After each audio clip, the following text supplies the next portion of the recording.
이러므로 그리스도 예수의 일로 너희 이방인을 위하여 갇힌 자 된 나 바울이 말하거니와 너희를 위하여 내게 주신 하나님의 그 은혜의 경륜을 너희가 들었을 터이라. 곧 계시로 내게 비밀을 알게 하신 것은 내가 먼저 간단히 기록함과 같으니 그것을 읽으면 내가 그리스도의 비밀을 깨달은 것을 너희가 알 수 있으리라. 이제 그의 거룩한 사도들과 선지자들에게 성령으로 나타내신 것 같이 다른 세대에서는 사람의 아들들에게 알리지 아니하셨으니 이는 이방인들이 복음으로 말미암아 그리스도 예수 안에서 함께 상속자가 되고 함께 지체가 되고 함께 약속에 참여하는 자가 됨이라. 이 복음을 위하여 그의 능력이 역사하시는 대로 내게 주신 하나님의 은혜의 선물을 따라 내가 일꾼이 되었노라. 모든 성도 중에 지극히 작은 자보다 더 작은 나에게 이 은혜를 주신 것은 측량할 수 없는 그리스도의 풍성함을 이방인에게 전하게 하시고 영원부터 만물을 창조하신 하나님 속에 감춰졌던 비밀의 경륜이 어떠한 것을 드러내게 하려 하심이라. 이는 이제 교회로 말미암아 하늘에 있는 통치자들과 권세들에게 하나님의 각종 지혜를 알게 하려 하심이니 곧 영원부터 우리 주 그리스도 예수 안에서 예정하신 뜻대로 하신 것이라. 우리가 그 안에서 그를 믿음으로 말미암아 담대함과 확신을 가지고 하나님께 나아감을 얻느니라. 그러므로 너에게 구하노니 너희를 위한 나의 여러 환난에 대하여 낙심하지 말라. 이는 너희의 영광이니라. 아멘. 앞서 본 2장에서 바울은 유대인과 이방인이 그리스도 안에서 한 가족이고 성전으로 함께 지어져 간다라고 했습니다. 또 오늘 보게 되는 이 3장에서 바울은 자신의 사명은 2장에서 말했던 그 진리를 이방인들에게 전해주는 것이라고 합니다. 바울은 그 진리를 전하다가 갇힌 자가 되었고 그래서 에베소서는 바울의 대표적인 옥중 서신 중에 하나입니다. 2절에 보면 바울은 계시를 통해 자신이 비밀을 알게 되었다라고 하면서 그 계시의 비밀이 무엇인지 6절에서 이야기합니다. 그것은 이방인들이 복음으로 말미암아 그리스도 예수 안에서 함께 상속자가 되고 함께 지체가 되고 함께 약속에 참여하는 자가 되는 것이죠. 즉 다시 말하면 유대인과 이방인이 모두 평등한 하나님의 자녀라는 겁니다. 당시 유대인들 입장에서 보면 이것은 받아들이기 힘든 주장입니다. 유대인과 이방인은 도저히 하나가 될 수 없는 관계였거든요. 유대인들은 이방인들과 철저히 분리될수록 그들과 멀어질수록 하나님께 더 가까이 갈 수 있다고 생각했습니다. 만약에 유대인과 이방인이 하나가 되고자 한다면 유대인들은 그 이방인들로 하여금 너희도 우리처럼 유대인화 되어라. 다시 말하면 할례도 받아라. 이렇게 이야기했던 거예요. 그 당시 초대교회 안에는 이방인들 출신의 성도들이 할례를 받아야 되느냐 말아야 되느냐에 대한 많은 논란과 분쟁이 있었습니다. 여러분, 종교인들이 빠지기 쉬운 함정이 뭔지 아십니까? 지나치게 배타적이고 이기적이 되기 쉽다는 거예요. 신앙생활을 오래 하면 오래 할수록 왠지 더 속이 좁아지는 것 같은 느낌을 받습니다. 왜 그럴까요? 복음을 잘 몰라서 그런 것 같아요. 복음은 종교적인 가르침이 아닙니다. 종교적인 가르침을 잘 지키는 것이 복음을 믿는 것이라고 착각해서는 안 됩니다. 복음을 제대로 알고 경험하면 오히려 여유가 많아지고 포용력이 더 넓어져요. 나와 맞지 않는 사람을 정죄하지 않게 됩니다. 왜냐하면 그들도 그리스도 안에서 한 가족임을 인정하기 때문에 그래요. 여기에 대해서 주님이 명언을 남기셨어요. 마가복음 9장 40절에 보면 우리를 반대하지 않는 자는 우리를 위하는 자다라고 하셨습니다. 사실 우리는 이 반대로 생각할 때가 많이 있거든요. 우리를 위하지 않으면 다 나를 반대하는 자고 생각을 하잖아요. 바울의 입장에서 볼 때 바울은 혈통적으로나 학문적으로나 어떤 종교적인 배경으로 보나 어떤 면에서 봐도 당시 기준으로 1등 신자였습니다. 근데 바울은 그런 것들을 결코 중요하게 여기지 않았어요. 배설물처럼 여겼죠.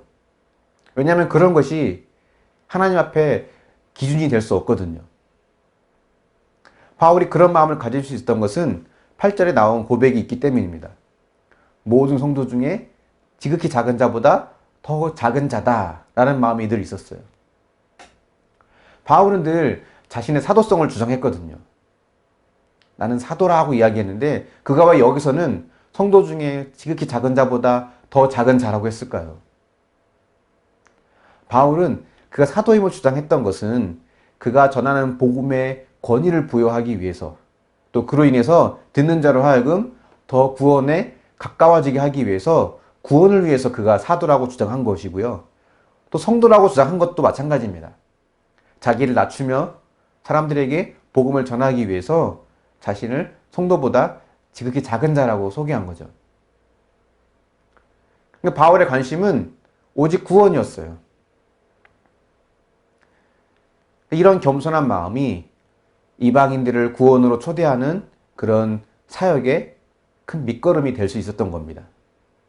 나를 낮추고 상대를 높이고 내가 희생해서 누군가를 구원하는 것, 이것이 바로 믿는 자들이 보여줘야 될 최고의 덕목이죠.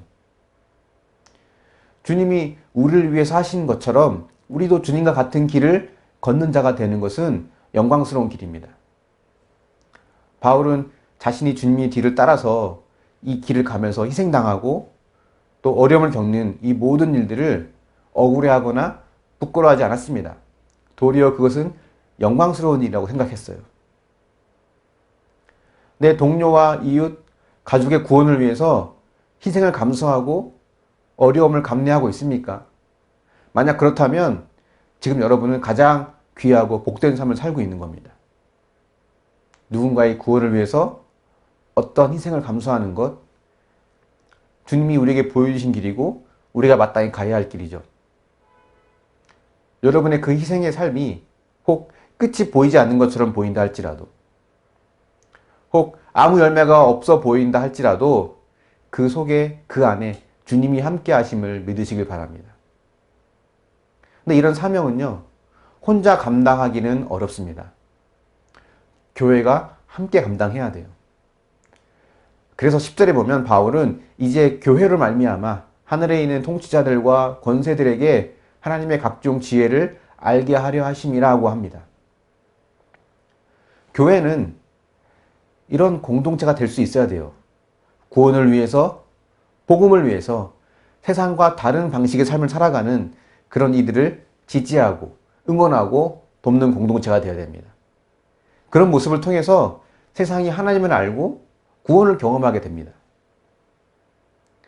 저는 우리 모든 교회 지체들과 우리 공동체가 그러한 일에 쓰임받을 수 있기를 바랍니다. 그래서 우리 모두가 하나님 기뻐하시는 복음의 통로, 권의 통로로 쓰임받을 수 있기를 예수님의 이름으로 축원합니다. 한번 묵상해 보십시오. 도저히 하나가 될 수 없을 것 같은 지체가 있습니까? 그들도 그리스도 안에서 한 가족으로 연결 주셨다는 것을 인정할 수 있나요? 가족 구원 또는 누군가의 구원을 위해서 여러분은 지금 어떤 희생과 수고의 삶을 살고 있습니까? 혹시 열매가 보이지 않아서 외롭고 지치지 않았습니까? 교회 공동체가 함께 응원하고 있다는 것을 믿습니까? 우리가 오늘 이 말씀을 묵상하고 이 묵상의 질문들을 생각하면서 오늘 하루 동안 내가 있는 곳에서 도저히 하나가 될 수 없는 그들에게 복음의 통로로서 살아갈 수 있는 저와 여러분이 될 수 있기를 예수님의 이름으로 축원합니다. 아멘. 사랑의 하나님, 하나님의 자녀로 부름받고 구원받은 자녀가 된 것이 얼마나 귀하고 복된 일인지를 우리가 실감하고 깨닫고 경험하길 원합니다. 머리로만 아는 구원이 아니라 가슴으로 느껴지는 구원이 되게 하여 주시옵소서. 유대인과 이방인을 하나로 지어주신 것처럼 하나님, 나를 통하여서 또 다른 누군가에게 복음이 전해지고 또 그들 모두가 하나님 안에서 한 자녀이며 한 가족임을 우리가 경험하고 깨달을 수 있기를 원합니다. 어느 누구도 구원의 예외일 수 없는데 하나님, 나와 맞지 않는다고 해서, 나와 다르다고 해서 하나님 거리를 두는 것이 아니라 하나님, 오히려 그런 그들에게 나를 통해 복음이 전해질 수 있도록 나를 낮추고 희생하며 수고의 삶을 살아갈 수 있도록 도우시고 인도하여 주시옵소서. 하지만 주님, 혼자 이 일을 감당하기는 어렵습니다. 지칠 수밖에 없습니다. 공동체가 함께 지지하고 응원하며 함께 이 일을 감당해 나갈 수 있도록 도우시고 인도하여 주시옵소서.